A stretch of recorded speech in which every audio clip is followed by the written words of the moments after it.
I never thought I'd see the day when Carrie Underwood would.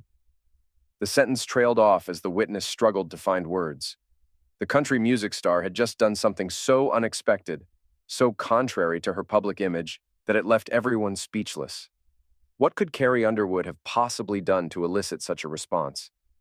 As we dive into the events of that fateful afternoon, prepare to have your perceptions challenged and your assumptions shattered. The sun dipped low on the horizon, painting the sky in hues of orange and pink as Carrie Underwood's car wound through her hometown. The scent of freshly cut grass wafted through the open window, mingling with the cooling asphalt. Her fingers tapped the steering wheel, its smooth leather contrasting her guitar-calloused fingers. Her mind wandered to her next album and elusive melodies. A flash of movement caught her eye. Graffiti marred the old church's white walls, angry red and black lines desecrating the sacred space. Shadowy figures darted about, their movements furtive. Carrie's grip tightened on the wheel, her heart racing as she weighed her options. Should she keep driving? Call the police? The potential consequences flashed through her mind.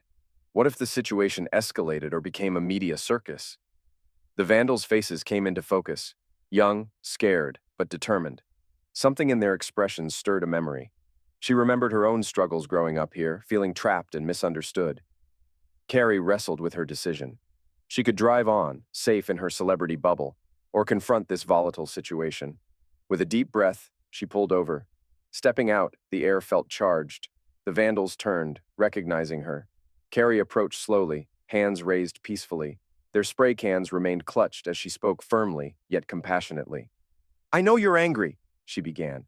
"I've been there. This town can feel like a cage, but this isn't the answer." A young girl lowered her can. "What do you know about it?" she spat, voice trembling. Carrie locked eyes with her. "I know what it's like to feel invisible, to think shouting is the only way to be heard. But there are better ways to make your mark." As Carrie engaged them, a crowd gathered. What began as confrontation transformed into understanding, bridging worlds that had seemed impossibly far apart. The crowd's hushed whispers and soft click of phone cameras created an eerie backdrop as Carrie Underwood faced the vandals. Glass crunched under her boots as she stepped forward, her heart hammering. The young faces before her were a mix of defiance and fear, spray cans clutched in trembling hands. Recognition dawned as they realized who stood before them. The country music star, usually seen on gleaming stages, now stood amidst their destruction. Time seemed to stand still. Carrie's voice wavered slightly. "Why?" she asked, the simple question hanging in the air. A spray can hit the ground. A boy no older than 17 with dark unkempt hair stepped forward. His eyes, dark with anger, met Carrie's gaze. "You wouldn't understand," he spat. "Nobody wants us here. We're invisible. This," he gestured to the graffiti-covered walls, "this makes them see us." Carrie listened, her expression softening as she heard echoes of her own past struggles. She took a deep breath, pushing aside her initial shock. "I understand more than you might think," Carrie began. "I grew up in a small town not far from here. There were days I felt like I was suffocating, like no one could see the real me." She paused. "But this church?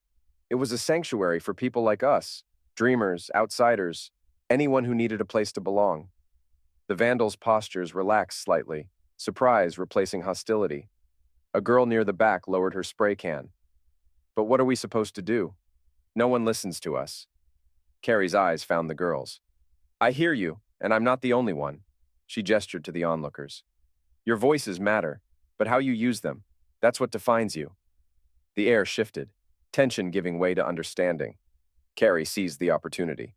"What if, instead of destroying this place, we work together to make it a symbol of unity, a place where everyone can find belonging?" The vandals exchanged glances, uncertainty mixing with hope. The boy stepped forward again without anger. "You'd help us? Why?" Carrie's smile was warm. "Because that's what community is about. It's the connections we build, the understanding we create." As she spoke, Carrie felt a shift in the energy around her. The phones captured more than just a confrontation. They were witnessing a transformation, of a moment, of perspectives, of a community. The crowd around Carrie Underwood and the young vandals grew, phones raised to capture the unfolding scene. Carrie took a deep breath, carefully choosing her words. "Tell me about yourselves," she said softly. "What brought you here? What are your dreams?" The youngest, no more than 14, spoke first. "Nobody wants us here," he whispered. "We're invisible. This was the only way to make people see us. Carrie nodded, acknowledging his pain. I understand feeling invisible, she said. Growing up here, there were times I felt like I'd never be heard. But destroying what matters to others isn't the answer. It only pushes people away. As Carrie shared stories of her journey, the skepticism on the vandals' faces gave way to curiosity. She spoke of neighbors who believed in her when she didn't believe in herself, of the power of community. What if we work together to fix this? Carrie proposed, gesturing to the graffiti-covered walls. We could clean it up, maybe create something beautiful. Show people you're here to contribute, not destroy. After a tense moment, the oldest vandal nodded. Okay, we'll try it your way. As they began cleaning, others joined in. Someone brought buckets and sponges.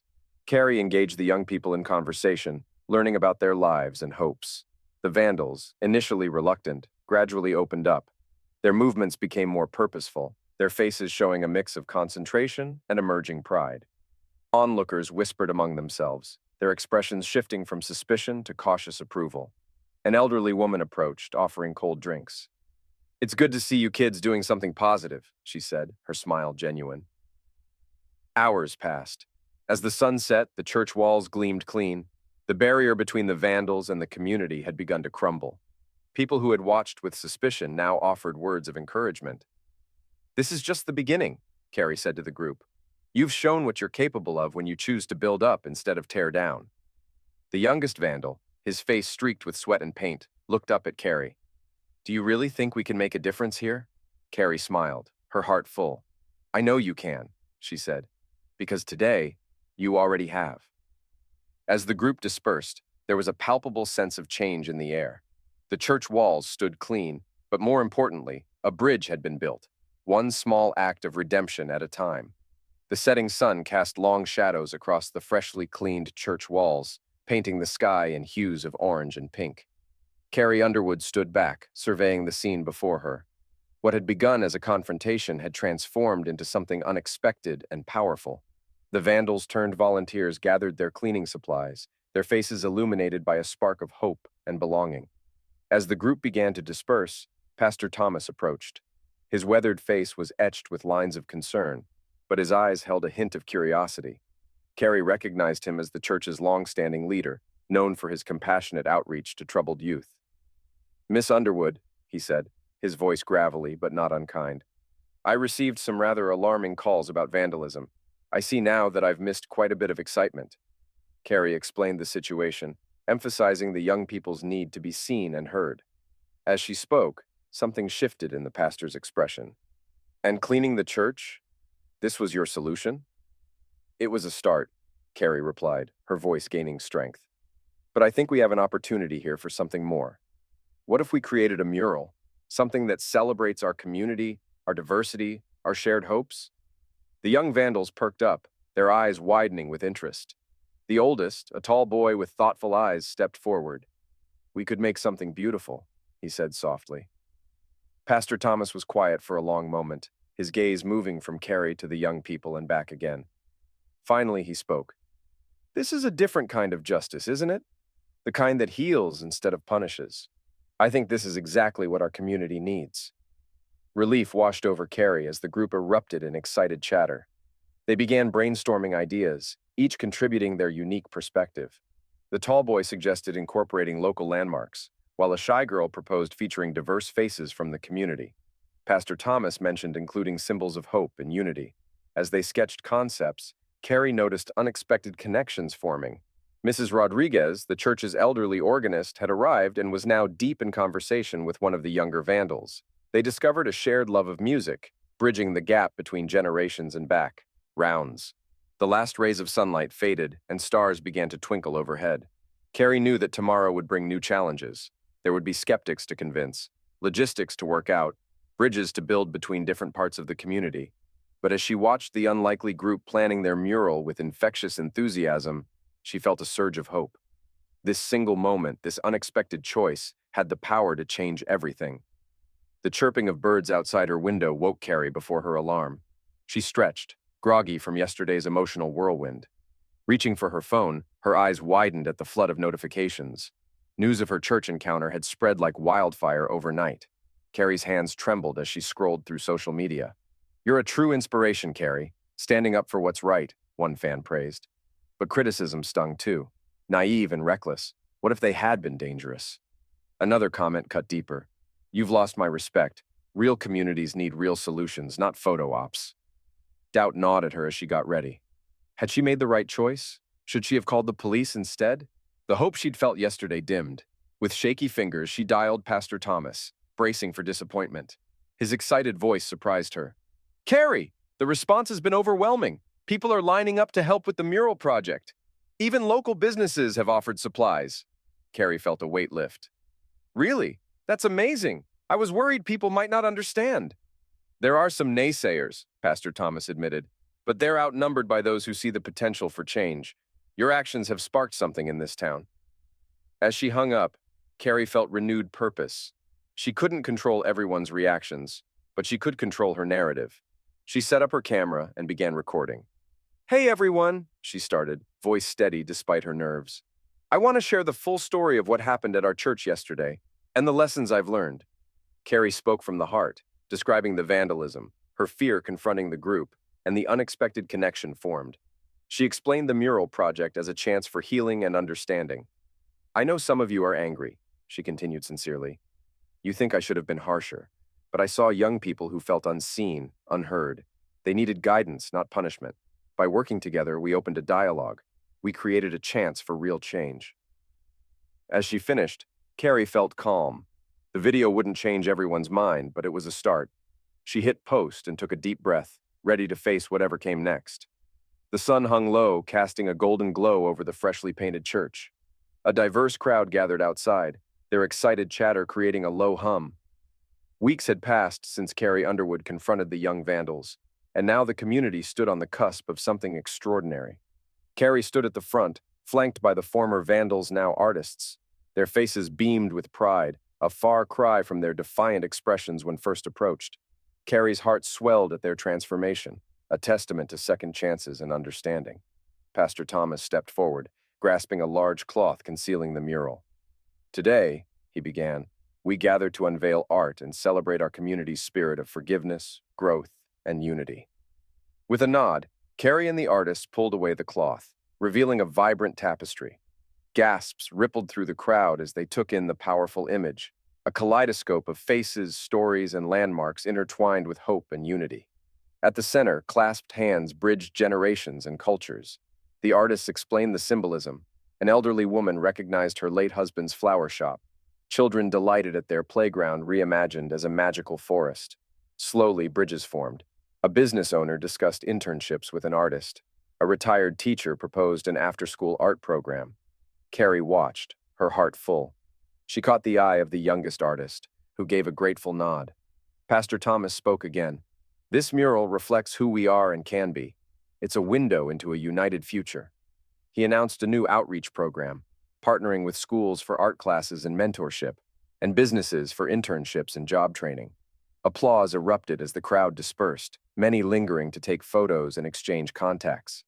The mural stood as a testament to understanding and art's transformative power, a mirror of their community's spirit. The mural's vibrant colors faded into twilight, but the energy it had sparked in the community continued to pulse through the gathering. As people lingered, exchanging contact information and snapping photos, something intangible began to take shape. The air hummed with possibility, a sense that this day marked not an ending, but a beginning. Carrie Underwood stood back, observing the scene with a mixture of awe and humility. She had come here expecting to confront vandals, but instead found herself at the heart of a community's transformation. As she watched people who might never have spoken before engage in animated conversation, she felt a warmth spread through her chest. This, she realized, was the true power of art, to bridge divides and forge connections. The mural's impact extended far beyond the unveiling event. A local business owner offered a young artist an opportunity for design work, recognizing talent that might have otherwise gone unnoticed. An elderly woman shared stories of her father's bakery with a group of teenagers, weaving past and present together. Pastor Thomas, his face softened with newfound understanding, spoke of a deeper meaning of community. As the last rays of sunlight disappeared, someone produced candles, illuminating the gathering with a warm, flickering glow. In that soft light, differences seemed to melt away. age, background, beliefs, all faded into the background as people shared stories, dreams, and simple moments of human connection. Carrie found herself drawn into conversations about art programs in schools, community projects, and mentorship opportunities. She listened intently, struck by the passion and creativity of the local residents. This experience had shifted her perspective on celebrity and community engagement. She realized that her fame could be a tool for meaningful change, not just entertainment. As the night wore on, promises were made to meet again, to continue the conversation started here. Plans took shape for more public art installations and collaborative projects. The reluctance to leave hung in the air, as if everyone sensed the magic of the moment. Carrie lingered until the end, helping to clean up and saying goodbye to the last few stragglers. As she turned to leave, she paused, taking one last look at the mural. In the dim light, it seemed to pulse with life, a beacon of hope and possibility. She thought of the vandals she had confronted just weeks ago, now transformed into artists and community members. The change seemed almost miraculous, yet she knew it was born of something very simple, the willingness to see beyond labels and connect on a human level. Carrie Underwood's unexpected encounter ignited a movement of compassion and understanding, its impact rippling through the community. The mural stood as a testament to the power of dialogue, a reminder that hope could flourish even in dark moments. Carrie's courage to engage rather than condemn opened doors to healing and growth, sparking conversations across the nation. People reconsidered their responses to conflict, wondering how to transform discord into harmony. As news spread, it touched living rooms and coffee shops, inspiring reflection on personal actions. Carrie's example reminded us that listening with an open heart can change the world. How might you apply this lesson in your own community today?